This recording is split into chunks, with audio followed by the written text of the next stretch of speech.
loading up the hearse, throw it in reverse. I come from the church of the Marvel Universe. Bodies getting stuffed in the bags. Hey everybody, and welcome to the Cryptcast. I'm Mike. Heyo, I'm Brian. And we are coming to you from inside the Comic Crypt in Eatontown, New Jersey.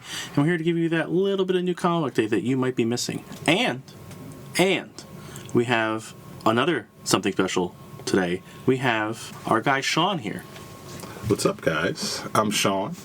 I am the Sunday guy at the Comic Crypt. Sunday guy. Long, illustrious line of Sunday guys. I was a Sunday guy. I've heard. This is like a legacy I'm in now. I love it. So none of you are James. None of you. It's true. It's the first, he told me this on my first day. I don't have a cool accent. But outside of being a Sunday guy, who are you, Sean? What am I not is the better question. An uncle, a son. No, I'm just kidding. I'm Sean. I started coming into the Crypt a few years ago. Made friends with these good gentlemen. What else would you like to know? There's... what do you do like out in the real world? Let's not inside these walls. There's a place. What? Real world? What? There's a place outside these walls. I'm a photo editor, and I like to dabble in drawing comic books every once in a while. A little bit of an illustrator. Sweet. Like, so with the photo editing, do you just literally just clean shit up and send it out? More or less, yeah. We do I work for Getty Images, and we... pretty much we go to big events and shoot a bunch of famous people, feel bad about ourselves because they look so much better than we do, go home. Well, they have lots and lots of money. They have lots of money. Yeah. I don't have any experience with photography or editing or like that. I know Brian does photography stuff, so he's got experience with photo editing. I just have no idea what goes into that other than deleting stuff and blurring blemishes out kind of shit. Honestly, you'd be surprised at how it's really not glamorous or interesting. I don't imagine it's super interesting at all. No. I don't imagine it's glamorous. That sounds like a tedious job to me, honestly. It can be. The truth is, it's a really fun job. I'm a lot more remote these days, but when I'm on site, there's always something cool to do. There is still something cool about seeing. About 2 months ago, I was doing an edit, and I told Brian about this. I was editing Rihanna. She was standing right behind me apparently for unbeknownst to you, 10 minutes, and nobody told me. I had no idea. Well, that's everyone else then. That they suck. Oh my god, I was so upset. It's the first time I've been doing this job for a few years now. It's the first time I was upset for not meeting a celebrity. Usually, I'm trying to avoid them at all costs. I don't want to meet anybody. It's cool to just be celebrity adjacent, I guess. Have you for sure? Has there been a celebrity that you have met that you're oh my god, I met this person? I guess technically I met Rihanna. No, you were in the vicinity of Rihanna. There's a difference. Honestly, I'm usually just in the vicinity. I go out of my way to kind of... We're supposed to kind of be there, but not be there, We're just there to do the job. I like to think photo ninjas. What's the emphasis of having you there on site? Because I know it's so they can get pictures up fast. It's speed. It used to be, the emphasis after the pandemic changed things a little bit, but the emphasis is from my understanding at least, has always been on speed. But is there an urgency to get pictures up while the event's still happening? It's like being on site for any other job though. There are problems that arise, and if there's a person that's on site, it's a lot easier to kind of mitigate whatever the problem is. Okay. I know you were working from Comic-Con last year. Yeah. They had you set up a table at Comic-Con. How? Well, they kind of throw us in a room upstairs. Oh, okay. But still, like I said, peons. What kind of photos are they looking for that are so pertinent to get up there right away? Is it panels with celebrities or hot cosplayers? It really actually you'd be surprised. Really? It's a lot of it. Well, one, it depends on the event. We generally are shooting. Generally, different stuff is being shot at different events, and there are different points to emphasize at each event. So it really depends. At Comic-Con, it's going to be more cosplayers and interesting costumes and famous people at panels and stuff like that. It's that's really it. What's the coolest event that you've done on location? Probably the Bad Boy. We do we do pretty much any event. Around when I first started, we did like this Bad Boy reunion event, like the record label Bad Boy. But I mean, like, And how cool is that? Like, half of them are dead, like all the good ones. Like, you don't have Biggie and you don't have Craig Mack. Like, what's left? Ah, man. Yeah. I mean, I'm a big Faith fan. I love the Locks. I could go on. I could go on about this for a while, but it's not why we're here today. Yes. Less music, more comics. And to that end, how did you start reading comics? Just in general. Just like, what drew you to comics? Marvel 92 cards. I was gifted pretty much like a grip of Marvel 92 cards. It wasn't my first exposure to comic books, but they were on the periphery for me at that point. Mm-hmm. I got those cards. I read them for literally years. Like 6 months after I got them, I think I knew every secret identity of every Marvel character. But that really got me started. That was really my first exposure. Okay. What was your first shop? Like, what was your first regular I'm gonna go in, I'm gonna buy stuff? It was this Indian store in my town called the Attican Market. It was just a grocery store that had they had like a little corner where they had 2 arcade machines and like a deli case full of comic books. That's where they kept everything. And back in the day, that was where you got your comic books. Generally, like a store that had the spinner rack, swivel rack. Yeah. Yeah, I didn't have an actual shop. I didn't even go into a comic shop for the first time until it was way after I was in the comic books, actually, years. Wow. Like, I was spoiled. The neighborhood in Brooklyn had shops to choose from. Yeah, no comic book shops in my town. But a lot of stores like that, though, where you'd have At least you had the they had a lot of comic books in that store. Like, thinking back on it, I was like, it was a big deli case full of shit, and they got stuff every week. Early stuff for me was not at a shop. It would be like whatever I could randomly find at a grocery store at the time. Like, Same. Yep, same. So, when did you start coming to this store? Well, this actually, I started, it was 2019.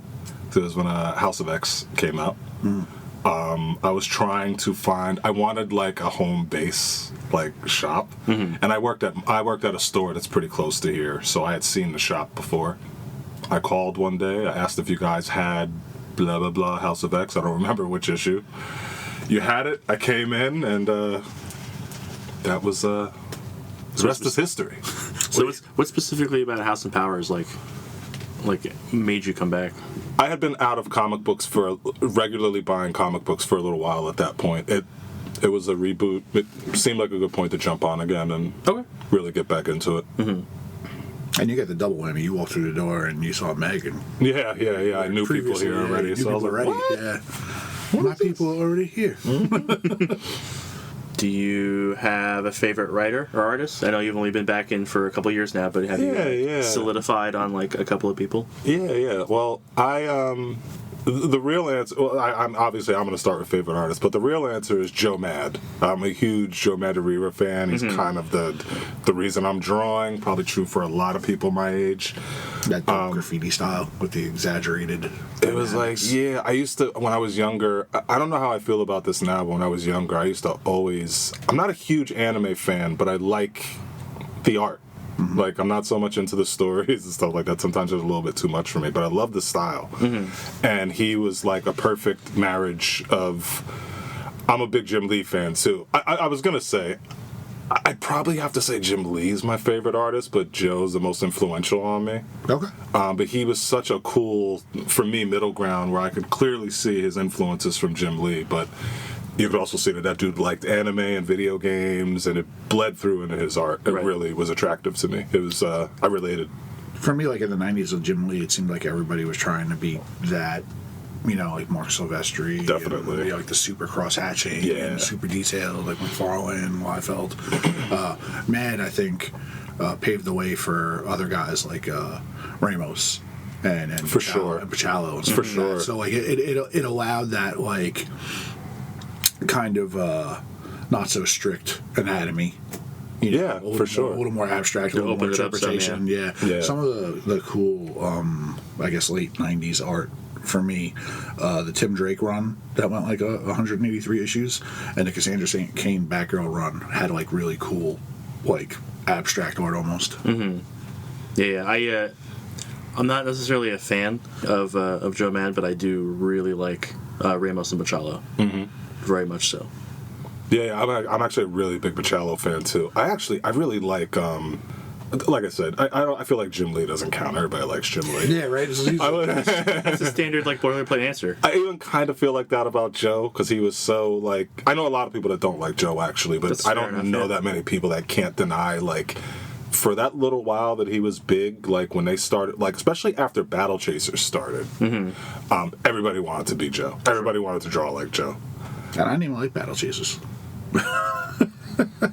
He did during Rebirth. He did one of the variants to the Justice League covers, and it was just a Trinity on the cover: Batman, Superman, Wonder Woman. Yeah, and it's one of the dopest covers. I love the way he draws Batman and Superman. He draws like Batman is like a brick shit house, like big dude.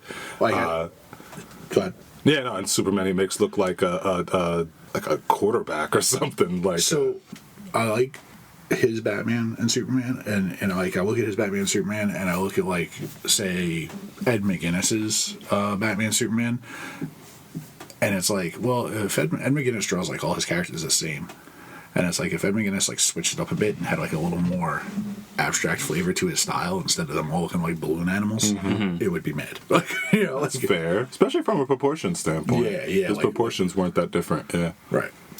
Yeah. The writer part. The writer's a little harder for me. I mean, I'd be lying if I said I was super familiar with writers. I'm a visual person. I used to kind of base. I would usually my comic book buying, especially when I was younger, was based more on like. Does it say X-Men on it? There's nothing wrong with that, man. Like the '90s was the beginning of that, like taking note of artists and writers and creators, and like I didn't do that when I was a kid. I didn't care. Like I didn't totally care either.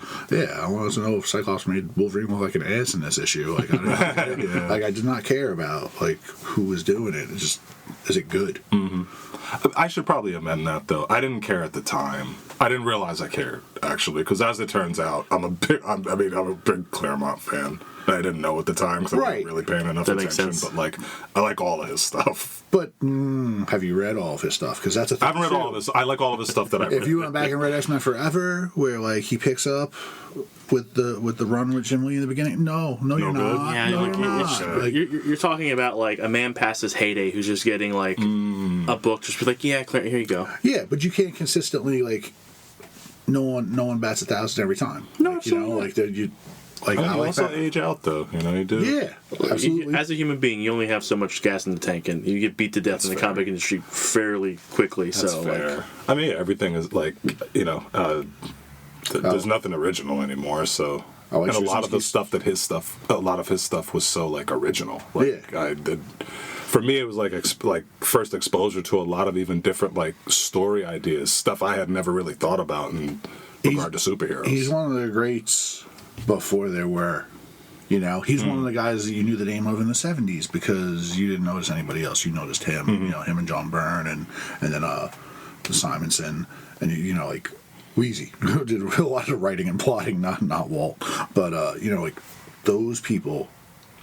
There was hundreds of creators then too, but like you didn't pick them all up. They weren't all household names. Yeah, no, for sure. I had in trying to think of like a favorite writer, like I have a very close. I would have to say. So to answer the question, I think I would have to. I'm hesitating because like I really like Neil Gaiman too. Okay. And Neil that Gaiman's, is an okay thing. Not okay right now. Not okay right now.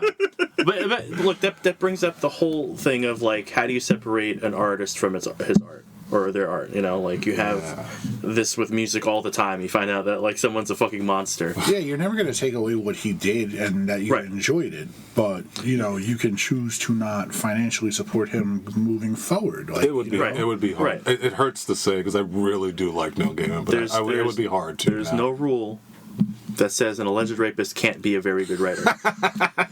And like, are you really surprised? Like, did you read Sandman? Because like, it's all pompous bullshit. Like, I'm not shocked at all. Like, you telling me he's a terrible person? I believe it because Sandman. He was always like, he's like traditionally like the nicest guy. Sure. Like he always had that like sparkling reputation that we knew. You know, that's what was put out there. But Those are always the monsters. yeah. It was the same guy who created the Corinthian, right? Like, Yeah, but not everyone who creates fucked up things is essentially fucked up. that shit, but that shit came sometimes from people- inside them. That shit came from inside But sometimes them. people that create fucked up shit are fucked up inside. John Wayne Gacy was just a clown. Yes, he was. What does that have to do with anything? I'm just... I'm just saying, like, as an artist, like, I have, like, I like balloon animals. weird... He liked dead kids. Oh God! Could you make a balloon animal out of a dead kid? If you blow hard enough. But, like, as an I used artist... the lower intestine. Cancel. But as an artist, like I lean towards like a more of a macabre, like creepy kind of like thing, and like I like to think I'm a good person. You are definitely a good person, As far as you know. as far as I know. Took the words right out of my I mouth. do not know about any bodies. Nor will you. I say smart. I'm just saying, like with that kind of stuff. Yes, he could be your favorite writer, but now there's an asterisk next to it. Nah, for sure. Because of bullshit. Nah, for Bullshit. sure. I mean, like bad choices he made as a person. I'm not trying to like wipe it away like it didn't happen. No, I know, and we're trying to like find the pathology to like. Oh, we pretty much we just had a conversation. We always knew he was bad. He's crazy. He writes crazy stuff. That's crap. Look at all the horrific stuff Alan Moore writes, and other than being an unapologetic asshole of the highest order, like, I don't think he's ever done anything bad. Definitely a dick. Yeah, but if it came out next week that like Alan Moore's got bodies hidden in the woods, I would not no be one shocked. would be sacrificing them to his snake god or whatever. I would Yeah, not sure. be shocked at all. I think like the bigger thing is like, geez, can't anyone be like super imaginative like this and not be a creep eventually? Yeah, I think there's tons of people. you're damn right. Hell yeah. But there's tons of people who are like consummate creatives, and they're not predators of any kind. that we know of. Right. There's always that like the qualifier at the end is like maybe. You could literally say that about everybody. All I right, think. so let's get this back on track. Yeah, so artist and writer. Okay. Look, it's always hard stuff. It's that kind of thing, and I understand like being a visual guy having like way easier time with artists. For sure. Because I have that same issue. For me, the writers are like, "Who's good right now?"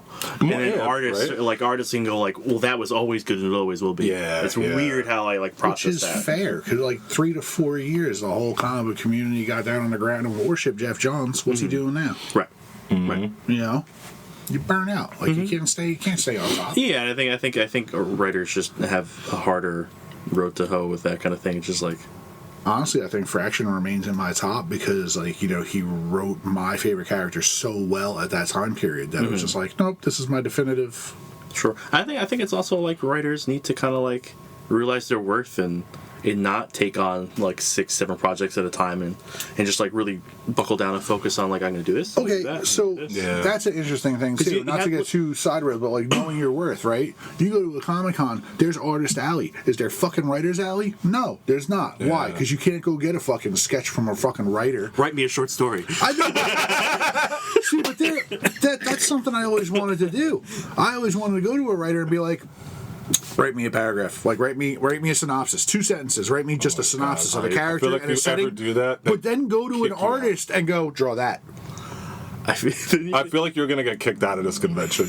No, what's they're who gonna was the charge you a fraction of their page rate. Like who was the woman that was writing Batwoman? Marguerite started with a B. It was like Bennett, but it wasn't Bennett. I don't know. She was in Artist Alley one year, and she was bored out of her fucking mind, sitting there, head in her hands, nobody at her table. I felt terrible for her. Sure. Yeah. You know, it's like That's just bad booking. I know. She had a shit agent. Yeah, but everybody wants to be a comic book artist, you know? That's the Everybody wants to go superstar. buy art, right? You know, everybody wants to be J. Scott Campbell or Frank Cho. It's like, well, you know, they're only going off the ideas that are written down Yeah, I for guess them. artists have a lot more outlets for like revenue, whereas writers are just like, I gotta eat. Give me yeah. 3 more I mean, books. think about the nature of things. It's like an artist will put something out and you could see it. It's this big, colorful drawing, literally. Right, and that's what like pulls us into the book. Like when you see like if you have no basis for comparison, you go look at the wall on New Book Day. It's like, oh, that looks cool. I'll try that. Yep. But like once you fall in love with something, more than likely that's the writing, that's the story. Yeah. Yeah. No, I get it. It's all very complicated shit. Yeah. But Anyway. it's interesting though. What do you fall more for, the writer or the writer or the artist? The artist like moves you in, and the artist makes you fall in love. I think the artist woos you in, and I think the writer makes you fall in love. The artist is the body, and the writer is the personality. Yeah, I agree. Yeah, I agree. Because honestly, my characters aren't that like my favorite characters personally are not dynamic, awesome-looking characters. Yeah, same. They're not Same. like they're just kind of like normal. Like Yeah. I like the third Robin best out of all the DC characters. Well, what does he look like? Well, he wears red and green. Like Got black hair, and he's got a Right. stick. Like, why? Why do you like him? Oh, I liked him because he was smart enough to figure out who Bruce Wayne was and show up on his doorstep and be like, "Hey, asshole," and it's like that's why I love Tim Drake. Like and I love Tim Drake because every time someone's like, "You might be too much like Batman," he's like, "I'm nothing like Batman. I have friends," and it's like, yeah, this is why I love him. Yeah. This is From a mental standpoint, a small sidetrack, but from a mental standpoint, I always thought that he was the best suited to pick up the mantle. Sure. Well, that's right. When they It's did well-rounded. When they did Yeah, that, when they did that road home shit, when Batman died, got shot by Darkseid, and he came back. Like Batman says so in his ledger. He's like keeping notes on everyone while he's spying on everyone. He's definitely the one that takes. Tim's the mantle. guy. Like, he's the guy. And when he come back and he's like spying on everyone in the Tim issue, he just tells him, he's like, "Yeah, I'm back." Like he's like, "Don't tell anyone else though." I feel like everybody goes to Dick first. Because he's the first. Well, Yeah. Golden Boy, But he's also And Nightwing is like Spider-Man. He's just like, I love you, you're great, and you're having fun. and that's what it. Yeah, he's like the spirit. Yeah, he's more like an endearing character. Absolutely. Before we absolutely. lose that track, though, do you have a favorite character? Because Brian had mentioned that. I do. Favorite characters are also kind of tough for me, but They're very, very difficult. I think it's the hardest question. it is. So My I'm not favorite going to give character, just my one. favorite DC character was Batman until that Road Home issue, and Batman basically told me that Tim was his favorite character, and I went, "How the fuck can you argue with the world's greatest detective? Tim's my favorite DC character."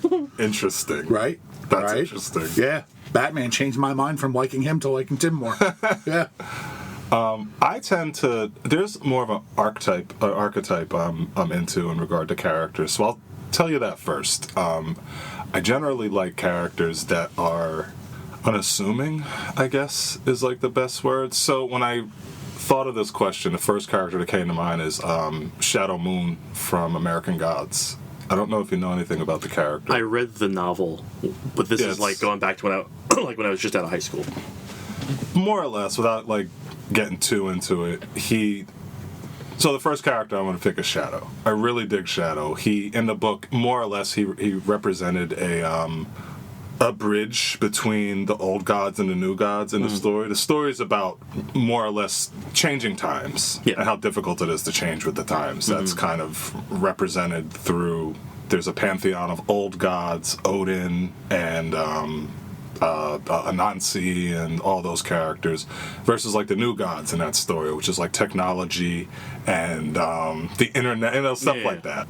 Shadow was cool because he kind of represented, you didn't really know, it's debatable actually now, like just what the hell Shadow was. Well, they kept it really kind of like, you don't know who this guy is the whole time, as far as I remember. You're supposed to kind of put it, like, piece together as the story goes on. So you kind of figure out he's supposed to be, I think, the reincarnation of Baldur, Odin's son. In the story, though, he more represents a bridge between the old gods and the new gods. He's literally in the middle of this war that's coming. I generally tend to like characters like that aren't. It's not as easy. He does like some kind of questionable shit in that story. So it's not like traditional. He's not Captain America, who I also really like, but it's for such a very different reason. Right. I was going to say he's not Superman. Superman's like, no, the good guy, or like you don't like DC guys. Good, more good, bad. That's Right. Kind and then of there's Batman. harder to define. Yeah, the crazy guy. You like I'm Cap? also- You like Cap a lot? I legitimately do like Captain America. Yeah. Yeah. Yeah. Well, I mean, I know you guys know this already, but I used to hate Cyclops. Cyclops is one of my favorite characters now, but I used to hate Cyclops in the 90s because It's normal for the 90s. I know. You like Wolverine, you like Gambit, you hate Cyclops. God, Gambit was my favorite character, too. There really, for me, there just wasn't enough meat on the bone with him. And I used to feel like that about Captain America, too. More because I didn't understand him. And then the first Captain America movie actually really changed a lot of my feeling on him. So yeah, I really dig Captain America. He's kind of boring and corny. I get it. I But hate Steve. I totally get it. I think though he represents just being good. Yeah, he's a great symbol. He's always gonna. He's a always gonna lame-ass try to character. make. He's pretty Yeah. lame. I don't disagree with that. I dig him, but you're not. He's also like a huge contradiction from like who he was at wartime to who he is now. Like now he's Yeah, like, that would- non-violent and like, well, not non-violent, but non-lethal. Yeah, that'd be hard for him to exist in the world that he does, though, and like that not be the case, right? For as long as he has. Yeah, it's hard to look at Steve and go, so you won't kill somebody, but you'll beat the shit out of them with a blunt instrument. Like, it's, That's okay. not killing them. It's I know. fine. I'll maim you. How many times have you seen Steve with the shield come down in that decapitation pose? Yeah, but if you hit him in the chest, it's fine. You crack some ribs and you knock the wind out. You just know not to mess with America anymore. One of my favorite Captain America covers of all time is that one where he's like holding the Uzi. Mm-hmm. And it's like, hey, Cap doesn't kill people. What's he doing with that? And that's not even a wartime book. That is a modern time cover. It's Right. like, I've seen more than one Sure, it cover with happens. him. Yeah, but that's covers, man. They're meant to draw you in. Like, oh my god, it's got a gun. True. yeah, and it's, like certain things that leave a bad taste in my mouth, like during Civil War when he like beats the shit out of the Punisher for killing people, and it's like, dude, you killed people, and like I don't know where this like shade of gray washed over Steve, but you used to be a symbol of right versus wrong, good versus bad, dead versus alive. Damn, you do you- kill the bad guys. Do you remember the dialogue during that shit, though? It was pretty good. He's beating the shit Yeah, I out of remember- Frank, yeah, and yeah. then Frank's just like, I'm not going to raise a hand to you, Cap. You're Yeah, my it was hero." Frank's dialogue. Yeah, it And I was like, Frank's "Oh my dialogue that God." was good. Thank you, sir. May I have another? Pretty Yeah. much. Frank killed 4 people in like 2 back-to-back issues. He killed 2 people. Cap was like, "You can't do that if you're going to be on my team." And Frank's like, "Okay." And then the next 2 bad guys showed up, and Frank killed him again. He was like, He's a murderer. What are you going to do? You can go back and listen to our opinions on that in the review we did. I think I have my actual. This took some thinking too, but like my actual favorite character, I think, is Stan Lee. "Excelsior." It was honestly the guy. Literally, for me at least, really helped form my moral compass. He made it very clear what was right and what was wrong. And it always, I don't know. I mean, whether it's real or not, maybe whether it was just me So like, creating something where there so perhaps just like wasn't anything. just pulling that from his writing. Like, what do you mean? Just the spirit of Marvel. I remember Stan's soapbox. It was like kind of one of my favorite things about comic books because I got to see how he felt about stuff. And I always got the And impression he that was like always excited. I believed everything that he Yeah. said. He made Marvel seem like it was the greatest shit ever. Yep. He was excited. yeah. And I just believed the guy with everything that he said. It helped. He was very much a comic book character, but I was like, he's a comic book He character, but definitely he's real. Curated What the hell? his image. All right, so like, but how do you square that with DC being the one where everything is black and white and this guy's good and this guy's bad, where Marvel's the one where it's like people got problems, there's shades of gray. Sometimes these people do like messed up things. How do you square that? I think the best answer I can give you is it's sensibilities thing. I'm attracted to. One of the reasons I got into when I really got into comic books, I started to realize that I really wanted to see them like I wanted to see them real and move. Mm-hmm. And I wanted Sure. to see them like. I think we all wanted that. Yeah, for sure. But it was like my primary my end goal wasn't like. I want to know all these comic books. It's like I want to know about this stuff so that when it's in the movies, like. I could talk about it. I always wanted to see that stuff move. Well, that's why no matter like no matter what any like comic book reader says about the movies, like hate them or not, they're gonna watch them. Sure, of course. Just to see how good they or how close or Yeah. That was a big part of it. Yeah. I have always looked at Marvel and DC as Marvel always was a little bit more like it was relatable, like X-Men. That stuff was relatable to me. People people being prejudiced against people. We see it all the time. The stories the characters going through, like the characters experiencing the discrimination in the books was always kind of powerful to me. Just because I was like, this is a superhero book. This doesn't need to be in there. Right. But it's, like, I appreciate it. I'm really glad that it is. Marvel takes the time to spend a little more time on, like, the people aspect of the superheroes. Yeah. I've always felt like that. Whereas with DC, and I dig DC, I'm actually loving Absolute stuff right now. Marvel always seemed a little bit more grounded, and DC always seemed a little bit more like the kind of the stories of the gods. Yeah, they're idealistic. Almost. It's the idealized versions of what like people and heroes should be. Absolutely, and even ideas. Because like a hero in DC is not the same thing as a hero in Marvel. no, like I said, it's very black and white. It is you are good or you are bad. In Marvel, it's kind of like, where are you on that spectrum? Yeah, You never ask a DC character like why they fight the good fight. It's like because it's right. Because my parents are dead. No, but, it's like it's right or wrong. It's black or white. Right. Like, it's right or wrong. Like you look at Marvel characters and go, oh, you were discriminated against and shit on and experimented on, and this happened to you and that happened to you. Why do you fight the good fights? Because I choose to. Oh, interesting. Yeah. Why? Yeah. It's not indoctrination. It's Right. a choice. Right. Yeah. Right. So you had mentioned the Absolute books. What is the best thing you're currently reading, in your opinion? Doesn't have to be that. I'm just Yeah. there. I've been like really, really looking for an evolution in Batman. I really like Batman, but I just haven't been able to. I just haven't really liked the books very much. I think the story is just a little. His story and what he does from issue to issue is just a little old to me. Okay. He's I stunted. like. They don't let him grow in any way.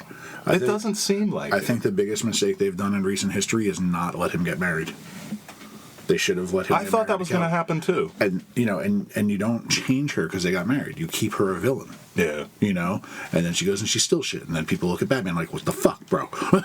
And that just ended with I didn't read it, but that just ended with her. They just didn't get married, right? Yeah. Yeah, she stood him up. And then they kind of have like this like bullshit reconciliation where it's like, we don't have to get married because we're basically married. And it's like, no. But she goes and steals shit. And then Gordon like calls Batman. He's like, hey, this got stolen. You know anything about it? It's like, it's a cat-shaped jewel. Do you know anything about it? No, I'm a bat. Or something even more serious, like Amanda Waller blackmails Catwoman and she steals missile codes or whatever, and then the Justice League gets involved, and it's like, Bruce.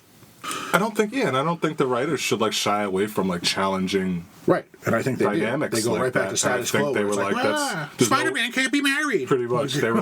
I won't lay that at writer's feet. I will lay that at editorial. That's company. Yeah, that's company like I think editorial towing company line to be like, these guys have to stay like this because we need sales. Blah blah blah blah blah. Batman has to be this. Spider-Man has to be that. Totally makes sense. I agree. Which is funny because like they contradict themselves when they do that, right? Because the rules for the longest time was you don't let anyone in the cave, you don't let the mask, you don't take the mask off, you don't put what. And Hush broke all those rules, and it was fucking groundbreaking. But you have to have you have to have the ability to be like, I'm a writer with enough power to go, I'm going to do this. And editorial will go, yeah, sure, because you're going to make sales and I know you can do it. Fine. It's like Damian staying as shit forever. It's like, dude, evolve this kid into a good kid already. I'm tired. Batman cannot have a sociopath Robin. Just let him. And you get the future stories with the Trinity, right? With Lizzie and Jonathan. And it's like, look, eventually he's a good kid, right? Yes. Eventually it works. Right, but again, it's being stuck in that box where like, look at Dick. Dick is still Dick. Tim is still Tim. Like, when it comes to, when they boil him down, they're stuck in their little forms and they can't get out of them. And Damien's gonna be like that forever. Yeah, but I really think so too. The frustration with Damian is that he's like not the other guy, so he should be trying twice as hard to be as good as Dick and as smart as Tim and nothing like Jason. Right. As alive, as not dead as Jason. Yeah, no, I think I'm digging Absolute Batman. I actually like it's Superman, Batman, and Wonder Woman that are out As of now. As of now. I actually like all three of them. I'm really enjoying the Batman story just because, it's not a total removal from what Batman is, but it's like a remix. It's really, and the stuff is. I like the way it's put together. Yeah, so for me, the Absolute stuff is just kind of like mixing some ingredients around. Yeah, but kind of it's all the same shit. It's just like slightly off. If I had read that that's what that was going to be about, I probably would have passed on it. It's like difference between like cake and bread. It's like a little bit of this, a little bit of that. It's like it's almost the same thing. Well, in the instance of Batman specifically, there's always the comparison in the Rogues Gallery where it's like you're just as crazy as we are. Like, you're nuts too. Look at what you do. Yeah. That scene really did a lot for me in that book too. I was like, wow, this is cool. Well, that's what like putting him at that table, level with them. They're all peers. Like it's like it really presents it like they're peers. If anything, at this point, Bruce is the more wacky one because these guys haven't even delved into there. I was actually about to say like he's actually more screwed up than all of them. Absolutely. Yes. And I wonder if there's gonna be a point at any point is like Killer Croc gonna like spar with him and be like, hey man, you okay? Like you're acting really like batshit. Why'd you say Brad?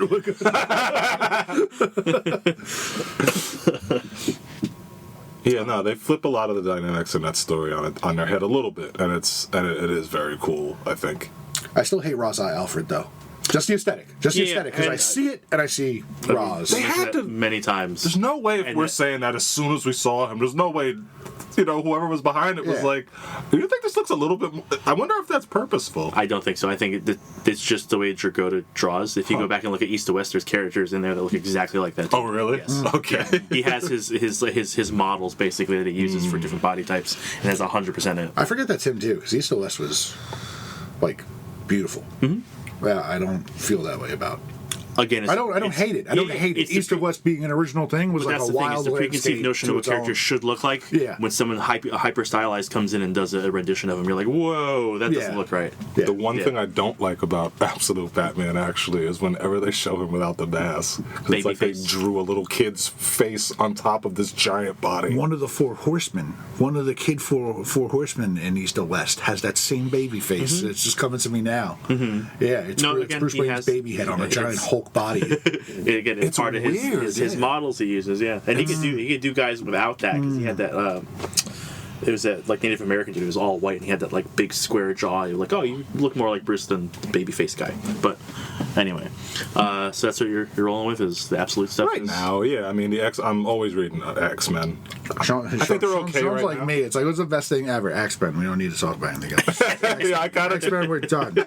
We're done now. Part of this was like, okay, I could just go in there and just talk everything X-Men, but like I think that's fair for all three of us at the table. Like we're all extras. Yeah, pretty much. They're definitely what pulled me in. Hey, remember when they used to call them Merry Mutants? No, What the fuck happened to that? That was they used to have Stan with the big top hat and in the comments section. Jovial Beast. Oh man, no. Well, he's back to being jovial. He's just sad because No, he missed he's all this stuff. not. He's not jovial. His at emo all. makeup on. Yeah. He got to read a file on himself, and He's getting sadder and sadder every time we see him. By the minute, Poor guy. These guys should not be in Alaska. Like they're it's dark, it's cold, it's depressing. They're all this this close from being Yeah, cutters. they're getting seasonal sads. Yeah, they're gonna pass the razor around, man. Like it's not okay.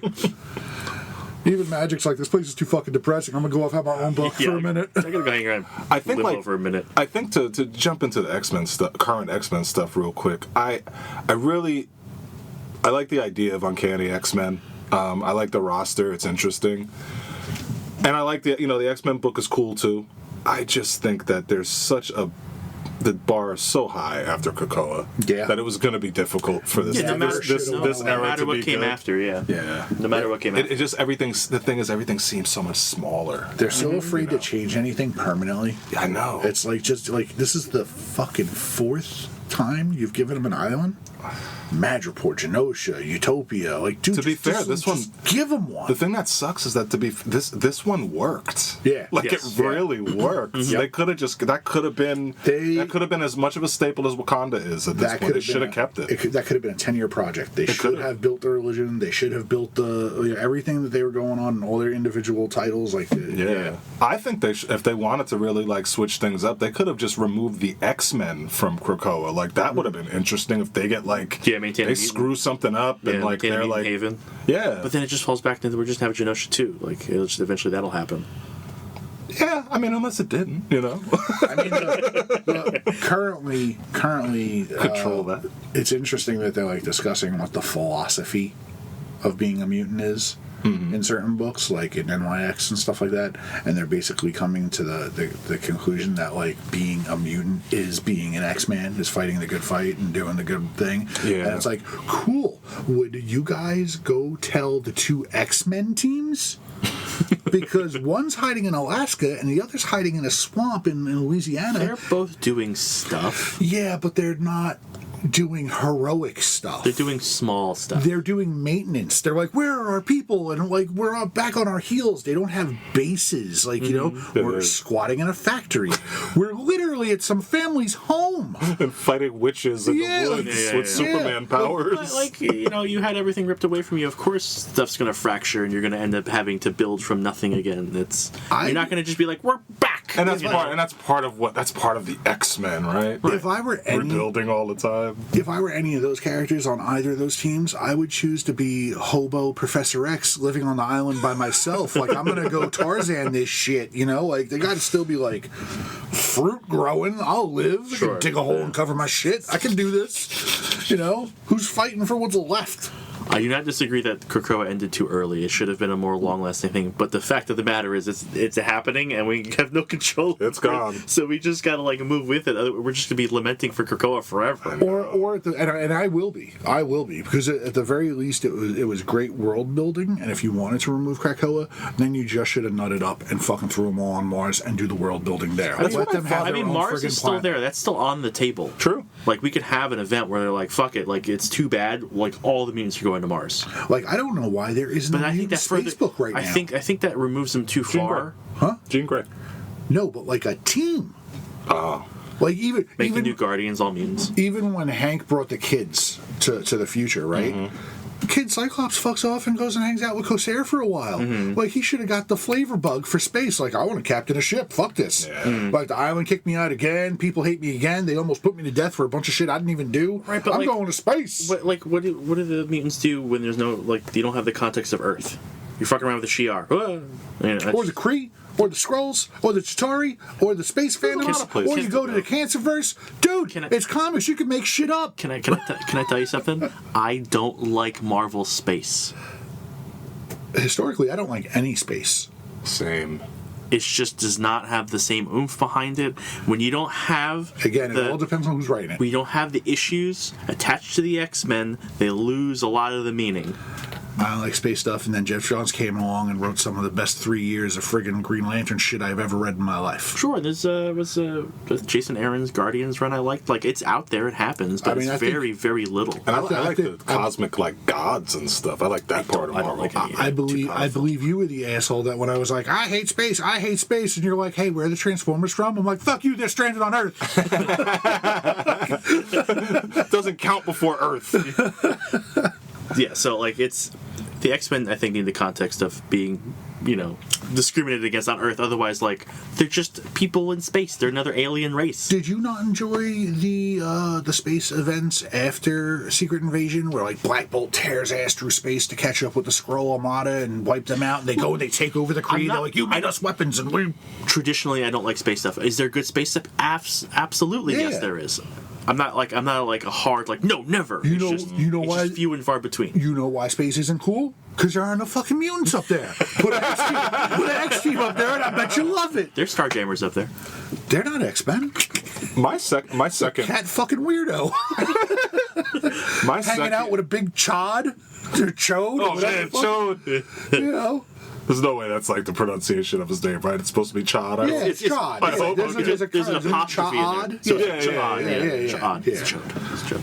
I almost picked. This is kind of pertinent because I almost picked. If I didn't pick Batman, I was going to pick Jean Grey. I've been really, really enjoying that book so far. Mike hates that book. I know. Not a fan of it. Especially now that she has like an ensemble going on, like she's like, She's Rocket's building there, one, Nova's yeah. there, Scott's team, and it's like, it's cool. Rocket shows up in anything, I'm good. I've wanted to see her this powerful for a long time. That's my issue with it. Is like I don't like overpowered characters. It's just like, all right, what can't you do then? Like I like Iron Fist. Luke Cage is like, I'm gonna go punch some people. You know, when you get too powerful, it's just all the stakes have to raise, and it's just a whole lot more complicated of a story that you need to tell and like stick the landing on. It just ends up being worse most of the time. You get those lower to the ground stories where it's just like, yeah, I'm gonna go break up a drug ring, or I'm gonna go fight fucking Tombstone, or whatever it happens to be. There's so much of that already. There are plenty of other books that do that. Not enough that do it well. They don't know how to balance fair. it when they have overpowered characters. You know, like Magneto is either the most powerful thing in the world, or he's a feeble old man He's who in a wants to die. wheelchair. Because he's a million years old. Yeah, Apocalypse, same thing. He's either on death's door. Because he's literally like a million years old. But like the age is irrelevant. It's the power set, right? Like if you're that powerful, I mean, like Molecule Man is Uncharted. Yeah, that's why these characters why don't you get never used. see it. Right? Yeah, It's like, yeah, you can't fucking do that. Get out of here. Yeah. Hey, what did we do with the Beyonder? We left him on a meteor. Yeah, he's in pretend Get New the fuck York. out of here. Yeah. But you know, like I worry about that shit when it comes to characters like Jean.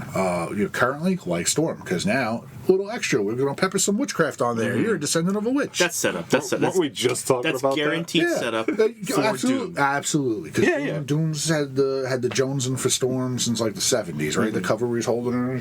Yeah, And absolutely. Eternity is like empowering her right now, right? Yeah, but Doom's like Sorcerer Supreme now, so like Yeah. I guarantee Storm's gonna have something to do with knocking him off his. Yeah, because she's gonna have the mystical blood or something, and Yeah. Gambit's gonna have the Eye of Agamotto. Maybe they'll pass it off to her because she's got the mystical right. ability or whatever. I forgot Gambit had that. And they're so super clear. That makes a ton of sense. He's totally gonna give her the eye. Right? In the eye. But no, he gave me like the Sorcerer Supreme is supposed to be something like crazy, like like Yeah. We literally talked about this last time. I know, and magic's a scholar thing, Yeah, you learn it. right? So like Storm's just going to be a natural, Of course she because is. she's going to have the lineage to do it, But Gambit's sitting there fucking going, "I'm gonna teleport us with will," Yeah. and Spider-Man's like Doctor Strange is yelling at Spider-Man like, "You're saying the words wrong." He's like, "Did I make a shield? I don't care if it's the wrong color. I made a shield." Well, like the It's eye is like speaking to Gambit too. That on panel, but Yeah, it's it's like kinda telling him what to do. it's telling me you could do. But at this whatever. point, if I found the Eye of Agamotto, I think I'd be like, "I do not want to drive to work. Teleport." Like, Yeah. I think it's cool though that Spider-Man was magic, has those powers now. Yeah, he doesn't They were saying he has intersect with such an magic. he has a really he never does interesting, it. a scientific outlook on magic. This story arc, I said it was good in the beginning of the first couple of issues because it was better than like the last 3 or 4 years Well, of it Spider-Man. feels like Spider-Man. Right, it feels like Spider-Man. Even It's though the fun, bullshit. It's magic, just bullshit, magic bullshit where you're like, "Oh, I don't know what's going to be good." And like, he's got the confidence. They're like, "Oh, you got to learn the words." He's like, "Study me? Yeah, I'm going to study. I can study. I'm fucking Peter Parker." Like, and he's got like that Peter confidence, right? And like in the last couple issues where he's just broken now, where it's just like, "Oh my God." Well, it's a traumatic experience. Right, but it feels terrible to see Peter broken. Break Wolverine. He's fucking already broken. Like, break anybody. That's But just a Tuesday, man. I know, but you break Pete and it hurts, Yes. like you read it and it hurts. But that's and what it's like to good effect. But this story is unfolding to be like not good, but fucking great. Like this story is like way better than I thought it was. Yeah, I'm behind like 2 issues on it, but I'm very pleased with it. Yeah. Will they stick with the repercussions, like the effect that this? I agree with you. It's actually it's sad, but it's kind of cool to see Peter being the way he is after the 9 deaths. Right, eight deaths. After dying a bunch of times, like it'll do something for you. I just hope that it sticks with him, kind of, because it should, right? And I like that he's like more determined than other people who've done it before. Like Strange is like, "I used to do this, I die all the time." Doom's like, "I've done it, I don't want to die." And Pete's just like, "I'm gonna find a way to not die." Yeah. And they're like, "No, that's not how it works." He's, "I don't care how it works. I'm gonna find a way. This is bullshit." And you're like, wow, like Pete's really like, The green ring flies in from another universe. right? Right. Spider-Man is quite the superhero, isn't he, man? I'm not the biggest Spider-Man fan, but he's probably the best superhero, The right? best one. Yeah. Well, that's what he's made to be. He's made to be the best of us. I'm just glad it works. That is why when I talk to people, they go, "Who's your favorite hero and who's the best hero?" The Spider-Man is the greatest hero. Yeah, of all that's time. hard. That's He's really not my hard to favorite, but argue. he is the greatest. Hard to argue. by definition. Yeah, like and this is different. It's on another level, though. This is not just that, like, Peter, like, I'm determined to fight the good fight. This is like Peter, like, getting fed up with shit and, like, like, how have you never found a way to not die? Like, I'm gonna work around it. Like, it's a different kind of resilience out of him, where it's just like, this is very refreshing. Well, it's also I like it a lot. It's pushing against type because his superpower is not spider stuff; it's self-sacrifice. Yeah, right. Right. Seriously, oh my god. Yeah. So, like, him to be railing against that at its core is interesting too. Yeah, this week's issue there was like a little there was the twins Sidorak people, and even in that issue you could tell that the girl was kind of like, he's different, like he's like, I feel bad for him. And she's hanging out with Strange, and I forget what the number like was, where he's like, oh well, you just did the same trial that you did to everyone else, right? The sphere, and it makes you see all the deaths of people and whatever, and she's like, yeah, but like you only ever got up to like 3,000, like Pete was at like 1,000,000 something, and Strange was like, damn. Dude, and she's like, yeah, and even still, he didn't drop the orb, and it was like, whoa. That's awesome. That's kind of awesome. Yeah. Resilience, like that's what it should be about. Like if you're going to be a superhero, especially in that world where all this real shit happens, you better be made of some pretty tough stuff. Spider-Man is made of the tough stuff, and he stays good, and that's what's awesome about it. You've seen every other character crack, even Cap, where you saw that alternate reality, whatever that was, when he Hydra Cap, the Secret Empire. Oh, that was a little different. That wasn't Steve corrupted. Yeah, that was so the Cosmic Cube turns into a little girl, and the little girl separates the good from the bad. Yeah, so there's two Steves under direction of Red Skull. She manipulates. Yeah, right. So bad Steve is left in the world, and good Steve is kind of like in this weird romance novel pocket dimension. Yeah, like they were going through the forest with Sam and James. Yeah, and they come across Red Skull in the woods with no shirt on. It was very romance novel-y and awkward. I was like, I don't like this at all. What the fuck are they doing in the woods with themselves? Yeah. Well, I mean, I guess I mean more like it was interesting to see how Cap would be as a bad guy, because everything was still extremely justified. It was almost like what we were talking about before, where like with the Marvel characters, it's always a little more complicated why they're bad. You want to see what Cap would be like as a bad guy? Ask the Germans. They're bringing him back in the West Coast Avengers. He's like Hydra Cap. Yeah, they're calling him Stevel, unfortunately, but he's going by Flag Smasher. Flag Smasher, and he's Grant Rogers. Okay. Steve I was don't know going to how stick. I feel about that. As much as you hate it, I know. Steve was going to be a thing. Well, it's just a disrespectful thing to do to somebody, and it's like, you're a villain, so fuck you. I want to start doing the pinky thing. Dr. Steve. So just to sort of shift gears a little bit, just because it is a big deal for the industry, and we're already well into the episode, almost done. I just want to bring up the fact that Diamond declared Chapter 11 bankruptcy, which is big deal. Big deal. I mean, it's not like, I guess. Brian's a big sigh and lots of faces shaking his head. I mean, as long as they didn't do it themselves, they've been asked for years and years and years to have transparency on their shipping, and they don't, because they like to rip us off their shipping. When they were doing their whole back to comeback movement, like, we back to comeback, we supported them, we hashtagged all that shit. They stole our photos and put them on without even giving us credit. Like, Diamond's not great. Yeah, they were the only game in town for a long time. Now there's competition. Even Steve Jeppy said, at the time, he's like, competition's good for business. I guess it wasn't. No, it wasn't.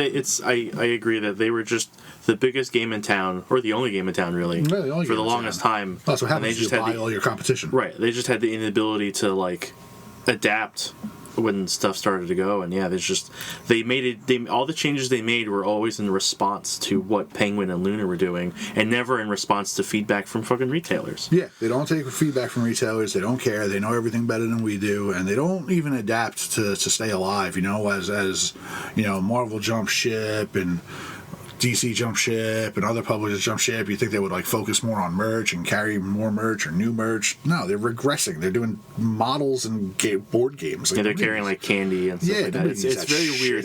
I don't understand what it is.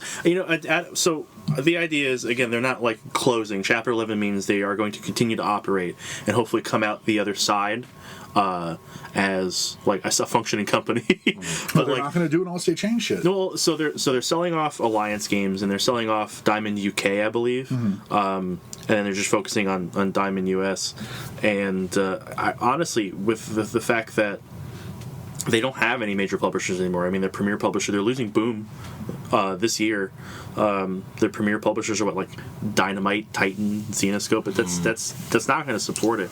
If they could double down and focus on being like a premier like merchandise, like toy But they gotta distributor. get like relative merch. Like go like discuss new like contracts with Hasbro and Mattel and shit like that, because you can't go anywhere else. Like Entertainment Earth markups, we don't make anything if we order shit through them. Right. All of the distributors, there's not enough meat on the bone to like even, and forget it, if we have a sale on any of the toys, we lose money. Right. You know, so Hasbro's out, all that shit's out. You know, if you work, you know, try getting some of the smaller guys. Like go to Mythic Legions and whoever does the fucking. I think they're all self-distributed and they don't need something like that. I mean, I guess not, but like, we need it. We need to, like, you know, instead of having an account with 5,000 people and like, you know, not hitting minimums because we're a small store, like, you know. Right. Like, so as far as books are concerned, it's not really going to affect us at all, or little to none, other than guys who are into like really small kind of stuff. And I think that's the people who are going to take us the biggest hit are the teeny publishers who get their chance to break into the industry through Diamond. Now they're going to have to kind of figure their own shit out if Diamond doesn't continue to do that. But for toys, yeah, like I would like to see them fill that void for us. If not, then we're going to have a real problem getting toys in the future. Exactly. And they're going to be more expensive, and that's, you know, we're not going to be able to compete with like big box. Right. So we just have to hope the big box remains incompetent and their shelves remain empty like usual. Yes. And so why are you paying $40 for a G.I. Joe figure? Because I can't find them in fucking Target. Right, yeah. So, like, Diamond declaring bankruptcy isn't, like, you know, the end of the comic book industry. It's just going to be a lot of, like, restructuring stuff going on as far as, like, they're concerned and how shops are going to have to operate in the future. Yeah, Marvel, DC, Image, the big three will still be the big three. They'll still be on the walls. There'll be no disruption in service there. But it sucks when, you know, like, smaller companies like Whatnot and Ahoy and Mad Cave, and it's like you want to try, and you have. I think those are relatively well-sized companies, even though mid-sized companies that I think are going to end up surviving in one fashion or another. I'm talking about like the little guys. But they have to go to another distributor that we already have. Like we don't need. Like we can't go straight through them because we're ordering like 3 copies of a Mad Cave book, where it's like, all right, you know, like it doesn't matter if it's tacked onto another order, but on its own order, like no, we're not paying shipping on that. Like it's ridiculous. Yes. I don't think that's going to happen. Hopefully they all go to Penguin, the land of free shipping. I think we're going to see like little coalitions of like them banding together, doing their own distribution like hubs. I mean, I'd feel better about supporting them than like I would too. Big box places. Right. I just don't want to see them go away because all the possibility of stories coming out. I don't want to like have that hamstrung. You know, give creators a creative outlet. I mean, I'd rather not see Diamond go away either. Well, I don't think Diamond should go away, but hopefully they learn the lesson from this and then adapt, because they just haven't. And just willfully just going, no. But learning's hard. Learning is hard. And being transparent and honest is not our way. Anything else you guys want to talk about? Like I said, we've been going almost an hour, so. No, we had good fun talks up until you brought up this fucking industry shit. Well, because it's a big deal. It was just announced last week. Like comics are fun, but the people who distribute them and make them suck. Well, you don't get to have fun without the business part. It's always a business that messes everything up. But anything else? Never do anything you love, seriously. Anything you want to bring up at all? Not really. I think that was a... Okay, cool. Do you have any like pluggable stuff? Yeah. Not a whole lot. If you guys want to see some cool art, usually I post on Instagram, Draw Sean Draw, one word, SEAN Sean. You'd be surprised how often people mess that up. Does it sound like a run, Forrest, run? Actually, it kind of is. I'll just have you could text me the links to stuff, and I'll just paste them right into the show notes so everyone could just click. Yeah, aside from that, that's it. I don't really have anything else to plug. Okay. If you like Sean and you're tired of us, come to the shop on Sundays. Yep, he'll be here trapped. He can't go anywhere. I love it on Sundays.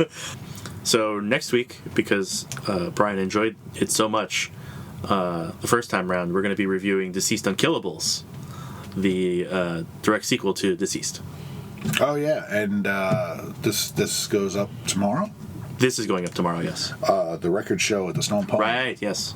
On Saturday. That should be awesome. Yeah, we have hundreds and hundreds of vinyl records, really rare weirdo shit, new wave 80s stuff. There's so much awesome shit in there. No, it's like an envious kind of collection. Yeah, Where absolutely. it's just like, holy shit, you got this and this and this. Yeah, and single owner, very nicely curated and cared for. We'll have a table there. Early bird is 10 o'clock, but it opens up, to the masses at 11, and that's at the Stone Pony in Asbury Park. I think it goes to 4 p.m. I forget how much entry is. I think it's like $5. I don't know. If you shoot me the link, I'll just drop it into the... Yeah, I want to say it's like 5 or 10 early bird. Mm-hmm. Yeah, cool. Well, thanks everybody for listening. You can email us at thecomiccryptcast@gmail.com if you have suggestions for topics you want us to discuss or books you would like us to review. You can follow the store on Instagram and Facebook. Links will be in the show notes for those, along again with stuff for Sean and the record show. Sean, would you like to just do the little sign off? Go read your books. I feel like you probably do that in a much more dramatic way. Nope. Just whatever we happen to fill in. Well, thanks for having me, guys, and all you guys out there. Go read your books. There you go.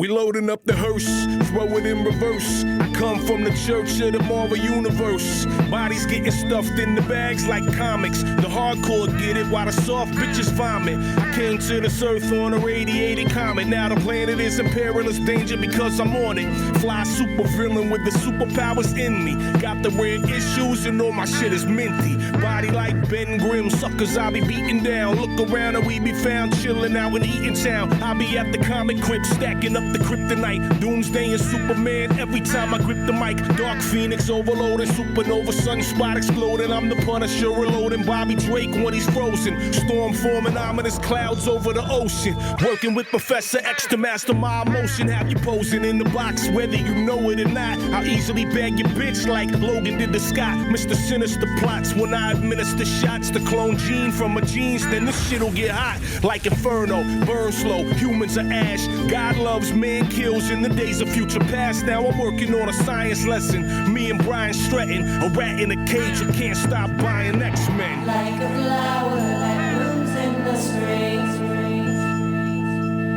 You were beauty